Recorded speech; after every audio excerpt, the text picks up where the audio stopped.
بعد میں پانی تو پی سکتے ہیں. حضور صلی اللہ علیہ وسلم نے آ کر پوچھا کہ پانی کس نے پیا ہے. یہ تسامح ہے. کیوں؟ اس لیے کہ حضرت حسن بصری رحمۃ اللہ علیہ 21 ہجری کو پیدا ہوئے ہیں. حضور صلی اللہ علیہ وسلم دنیا سے تشریف لے گئے تھے 11 سال ہو چکے تھے. تو اب 11 سال ہو چکے ہیں, تو اب ان کے پیالے کا پانی پڑا ہوا ہے, تو آپ نے پی لیا ہے, اور حضور آ کے پوچھتے ہیں پانی کس نے پیا. تو یہ تسامح ہو گیا. اور یہ سارے لوگوں نے, اکثر لوگوں نے اس کو واقعے کو لکھا ہے, اور ساتھ ہی نیچے لکھتے ہیں کہ حضرت عمر نے ان کا نام رکھا. اب یہ بات سمجھ میں نہیں آتی. تو پہلا تسامح, آپ 21 ہجری میں پیدا ہوئے. ہاں, حضور کے پیے ہوئے جن پیالوں سے آپ نے پانی پیا تھا ان پیالوں سے پیا ہوگا, یہ بعید نہیں ہے. لیکن یہ کہنا کہ حضور آئے اور آ کر پوچھا کہ میرا پانی کون پی گیا ہے, یہاں تسامح ہے. دوسرے تسامح, بشر حافی نے خط لکھا. اب یا تو رائٹر سے غلطی ہوگی نام کی, اور اگر نام یہی ہے تو پھر تسامح ہے. کہتے ہیں کہ بشر حافی رحمۃ اللہ علیہ نے خط لکھا کہ میں آپ کے ساتھ حج کرنا چاہتا ہوں. تو آپ نے معذرت کر لی, فرمایا کہ نہیں, میرے ساتھ تم حج کرنے مت جاؤ. یہ تسامح اس لیے ہے کہ حسن بصری رحمۃ اللہ علیہ کا وصال ہوا ہے 731 عیسوی کو, جس کی اس وقت 2013 جا رہی ہے. 731 عیسوی میں ہوا ہے.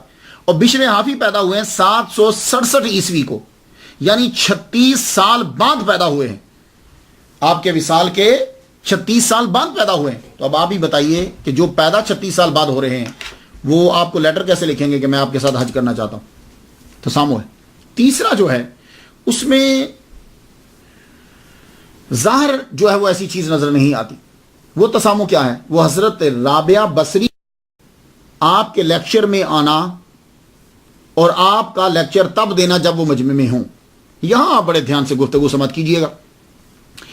بات یوں لکھی میں نے جو کتابوں میں پڑھی کہ حضرت حسن بصری رحمۃ اللہ علیہ تقریر کرنے لگتے تو آپ دیکھتے مجمع میں, اگر رابعہ بصری ہوتی تو تقریر کرتے, ورنہ آپ تقریر چھوڑ دیتے. تو لوگوں نے کہا جی آپ کو اس بڑھیا میں کیا دکھا کہ اس کے ہوتے ہوئے آپ جو ہے وہ تقریر کرتے ہو, نہ ہو تو تقریر نہیں کرتے.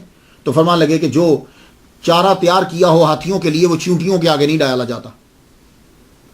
اب یہاں ذرا ذہن میں کیجئے کہ حضرت امام حسن بصری رحمۃ اللہ علیہ کا وصال ہو گیا 110 ہجری میں.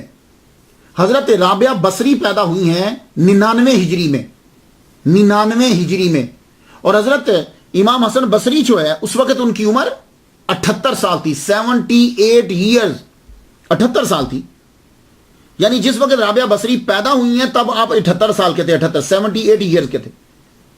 اب رابعہ بصری پیدا ہوئیں, بڑی ہوئیں, پھر آپ کو جو ہے وہ قحط جب پڑا تو آپ کو اٹھا کر لے گئے, غلام بنا کر بیچ دیا, کنیز بنا کے, لونڈی بنا کے بیچ دیا.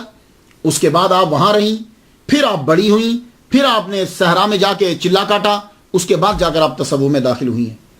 تو آپ ہی مجھے بتا دیجئے کہ یہ جملہ کہاں تک صحیح ہے کہ جو 99 ہجری میں پیدا ہوا ہے, 78 سال آپ کی اس وقت عمر ہے, تو وہ بڑھیا کیسے ہوئیں اور وہ کیا ہوا؟ تو یہ دوسرا تسامح ہے. ہاں ایسا ہو سکتا ہے کہ بچپن میں کبھی زیارت کی ہو, کیونکہ بڑے بڑے علماء جو ہوتے تھے ایسا ہو سکتا ہے. لیکن یہ کہنا کہ وہ مجمع میں ہوتی تھی تو تقریر کرتے تھے, تب تو آپ کی عمر ہی جو ہے وہ بہت چھوٹی ہے. تو وہ اعتراض کیا ہے؟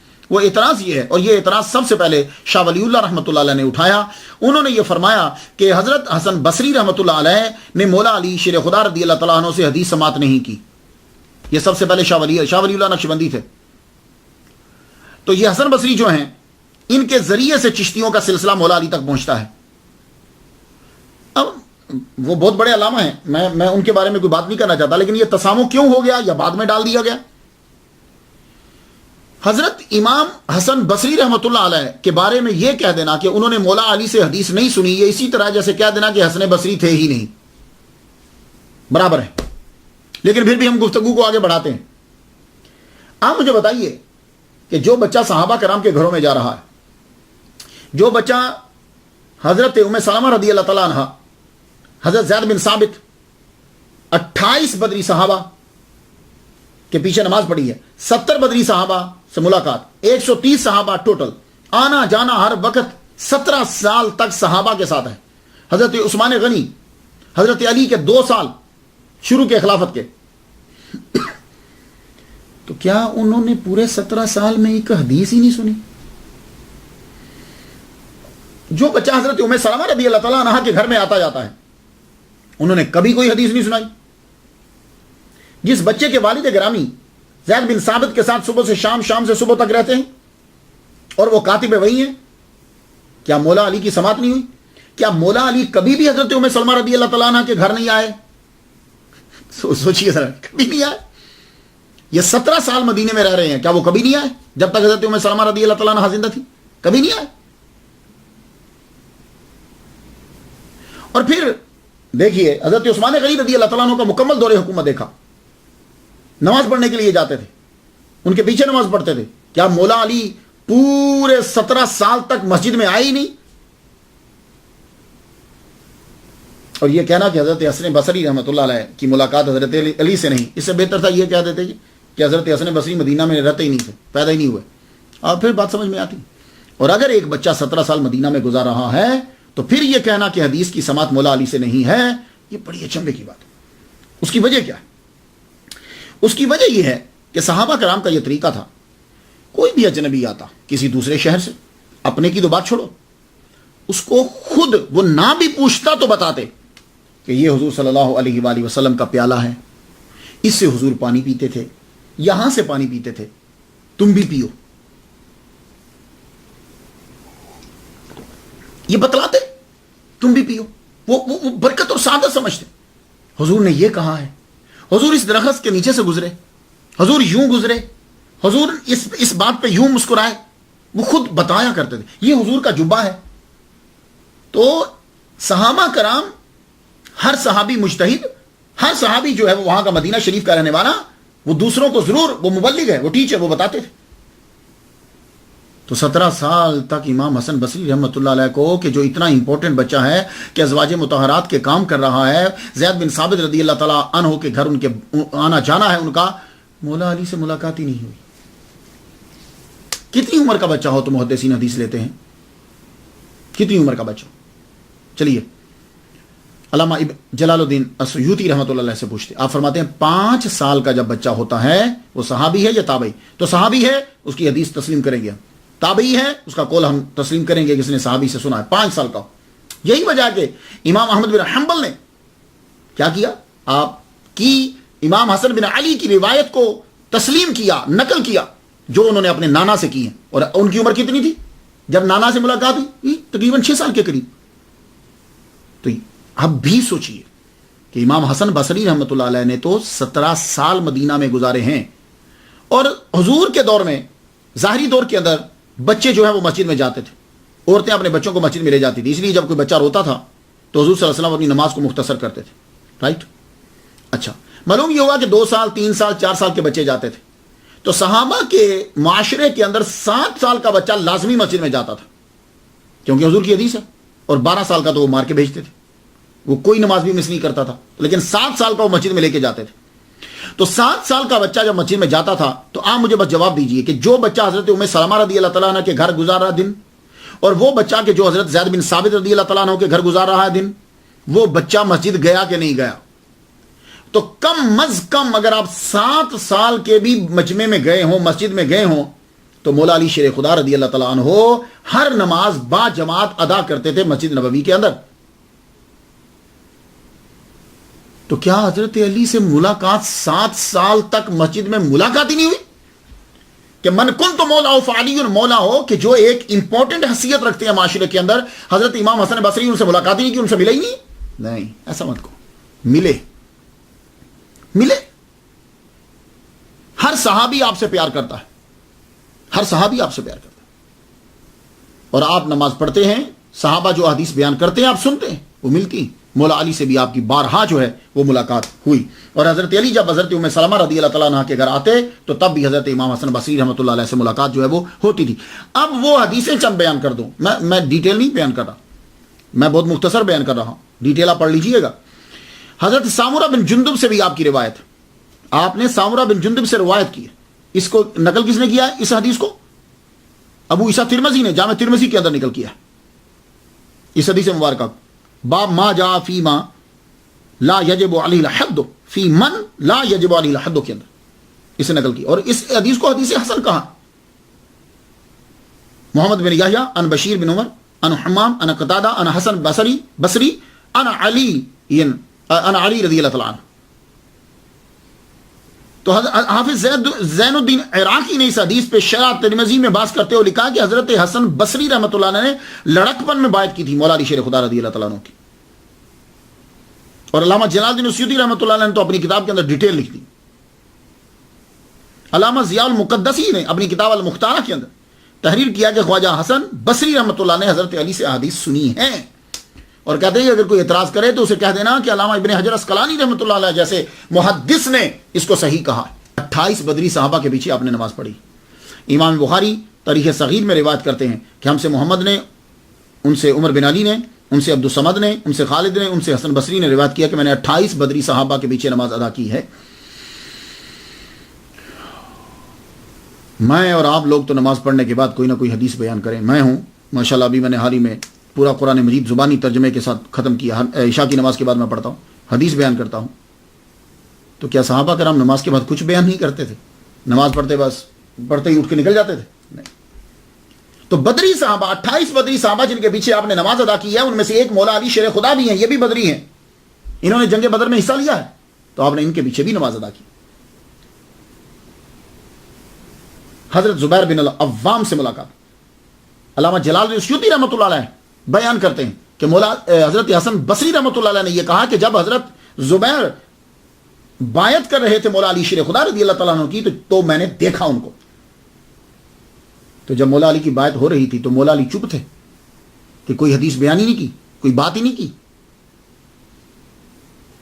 امام احمد بن حنبل، امام مسلم اور امام ترمذی کہتے ہیں کہ صحابی اور تابعی کی معنن جو ہے ان یہ ان متصل ہے. اگر وہ صحابی اور تابعی ایک شہر میں ہیں اور ملاقات ممکن ہے، ایک زمانہ ایک شہر، ان کی متصل ہے. کیوں یہ ہو نہیں سکتا کہ تابعی ایک شہر میں رہتا ہے اور اسی شہر میں صحابی بھی ہے تو وہ ان سے ملنے نہ جائے؟ تو جب ایک عام آدمی صحابی کو ضرور ملنے کے لیے جائے گا تو حضرت حسن بصری رحمۃ اللہ علیہ مولا علی سے ملے ہی نہیں، ہرگز نہیں ہے. آپ کی ملاقات ہے تو وہ حدیث مبارکہ جو آپ نے حضرت مولا علی شیر خدا سے نقل کی ہیں چند سماعت کر لیجئے. ترمذی شریف کتاب الحدود جلد 34 صفحہ 32 پہ ہے، نسائی شریف جلد 34 صفحہ 324 پہ ہے، امام احمد بن حنبل جلد اول مسند امام احمد بن حنبل جلد پہلی صفحہ 118 پہ ہے. محمد بن یحییٰ ان حمام ان قتادہ ان حسن بصری ان علی علیہ السلام. یہ حدیث جو ہے ان رسول اللہ صلی اللہ علیہ وسلم رفع القلم عن ثلاثۃ، قلم اٹھا لی گئی 3 سے، عن النائم حتی یستیقظ، عن الصبی حتی یشبع، وعن المعتوہ حتی یعقل. یہ حدیث حسن بصری رحمۃ اللہ مولا علی سے نقل کی. امام بائحقی نے سنن الکبریٰ جلد 8ویں صفحہ 265 کے اندر حدیث بیان کی، یہی حدیث لکھی. نسائی شریف کتاب الزکات علی بن حجر ان یزید بن ہارون ان حمید ان حسن بصری رحمۃ اللہ علیہ، اور وہ روایت کرتے ہیں مولا علی شیر خدا سے. وہ حدیث جو مولا علی شیر خدا رضی اللہ تعالیٰ عنہ کوفہ میں تقریر فرما رہے تھے کہ اللہ تعالیٰ نے تمہاری دولت کو جب بڑھا دیا ہے تو اب فطرانہ زیادہ دیا کرو گے، اب تم ابھی بھی وہ تھوڑا ہی فطرانہ دے رہے. اسی طرح المصنف عبد الرزاق نے یہ تسلیم کیا ہے کہ حضرت حسن بصری رحمۃ اللہ علیہ نے سماعت کی ہے مولا علی سے. المصنف کتاب کا نام ہے اور عبد الرزاق یہ امام بخاری کے استاد ہیں. وہ حدیث انہوں نے نقل کی ہے المصنف جلد 34 صفحہ 210 پہ. وہ افطر الحاجم والمحجوم. امام بزار نے اپنی مسند جلد 2 صفحہ 177 میں تسلیم کیا کہ حضرت حسن بصری رحمۃ اللہ علیہ نے مولا علی سے سنا ہے. امام ابو یعلا نے خواجہ حسن بصری کی سماعت جو ہے حضرت علی سے تسلیم کی. امام جعفر طبری نے جامع البیان فی تفسیر القرآن جلد 8ویں صفحہ 183 پہ تسلیم کیا. امام طحاوی نے تسلیم کیا کتاب الرحم کے اندر ایک حدیث بیان کی. امام دارقطنی نے اپنی سنن کتاب زکات الفطر جلد 2 صفحہ 152 کے اندر حدیث بیان کر کے تسلیم کیا ہے کہ سماعت ہے. خطیب بغدادی نے تاریخ بغداد میں تسلیم کیا کہ حضرت حسن بصری رحمۃ اللہ علیہ کی سماعت ہے. حضرت حسن بصری رحمۃ اللہ علیہ کی جو حدیث مبارکہ وہ مولا علی سے جو ہے کفنت النبی صلی اللہ علیہ وسلم فی قمیص ابیض، یہ روایت کر کے تسلیم کیا. تو آپ لوگ اگر دیکھنا چاہو ڈیٹیل تو یہ کتاب ذرا دیکھیے. اس کتاب کے اندر بہت خوبصورت یہ کتاب ہے، فخر الحسن کا ترجمہ حدیث حسن خواجہ فخر الدین دہلوی. یہ رسالہ اس وقت لکھا گیا جب حضرت شاہ ولی اللہ نے کول جمیل میں تحریر کیا کہ حضرت حسن بصری رحمۃ اللہ علیہ نے سماعت نہیں کی. یہ 250 سال پرانا رسالہ ہے اور اسی سے ہی سارے لوگوں نے چرا کے آگے پھر لکھا ہے، بہت ڈیٹیل سے لکھا. اب عربی میں اب اردو میں بھی اس کا ترجمہ جو ہے وہ مل جاتا ہے. یہ سلیمانی ٹرسٹ کراچی نے جو ہے وہ اس کو چھاپا ہے. تو خواتین و حضرات، حضرت حسن بصری رحمۃ اللہ کی ملاقات مولا علی شیر خدا سے ہے. دنیا میں جو آدمی آتا ہے پھر اس کو جانا بھی ہوتا ہے. روزے سے رہتے تھے، نماز پڑھتے، قرآن مجید کی تلاوت ہوتی، اللہ تعالیٰ کی بارگاہ میں روتے رہتے تھے. رات پوری گزر جاتی روتے روتے روتے روتے، داڑھی مبارک آپ کی تر ہو جاتی، دامن تر ہو جاتا بعض کو. اور میں عرض یہ کرنا چاہوں گا کہ جب آپ کرامتیں بیان کرنے لگے تو پلیز ایسی بیان کیا کریں کہ جس کو اگلا آدمی، آج کے دور کے لوگ جو ہیں وہ سن سکیں. ہم لوگ کرامتیں بیان کرتے ہیں تو اسی طرح ہمیں توجہ دینی پڑے گی کرامتوں کے. ایک جگہ میں کرامت پڑھ رہا ہوں، اب آپ بتائیے کہ یہ بات آپ سمجھا سکیں گے کسی کو کہ حضرت امام حسن بصری رحمۃ اللہ اتنا روئے اتنا روئے اتنا روئے، پوری چھت بھر گئی.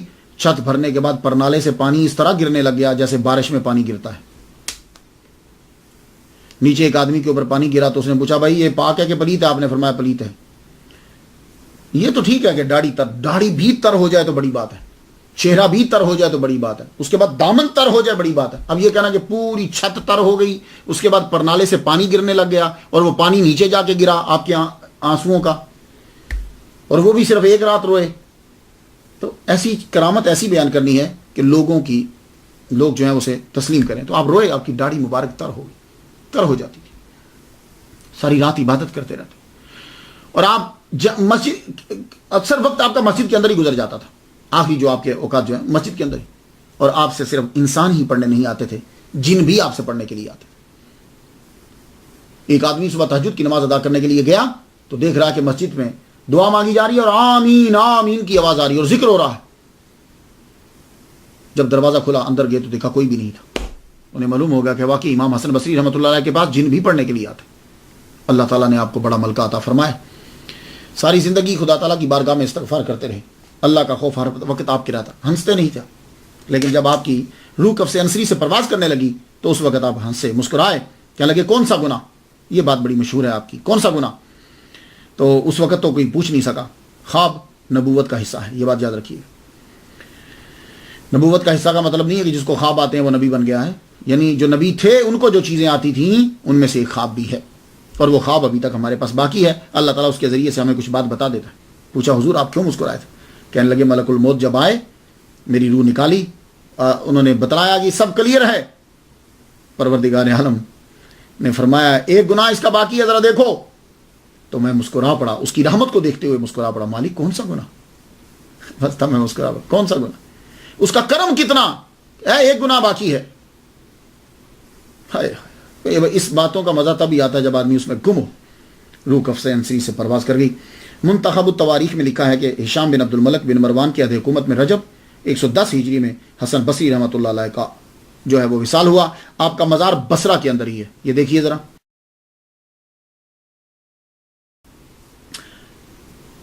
بہت پرانا ہے، دروازے کی حالت دیکھ کر لگتا ہے کہ آدمی توجہ کم ہی دیتے ہیں. دیکھ رہے ہیں آپ، بہت پرانا ہے. رستے بھی جو ہیں وہ بڑے عجیب سا ہیں، اور مزار بھی جو ہے وہ پرانے اسٹائل کا اور پرانا بنا ہوا ہے. لیکن اللہ کی رحمتیں تو ہر وقت پڑ رہی ہیں. خدا تعالیٰ ان کے صدقے سے ہم پر رحمت نازل فرمائے. اجازت دیجیے، وآخر دعوانا الحمدللہ رب العالمین.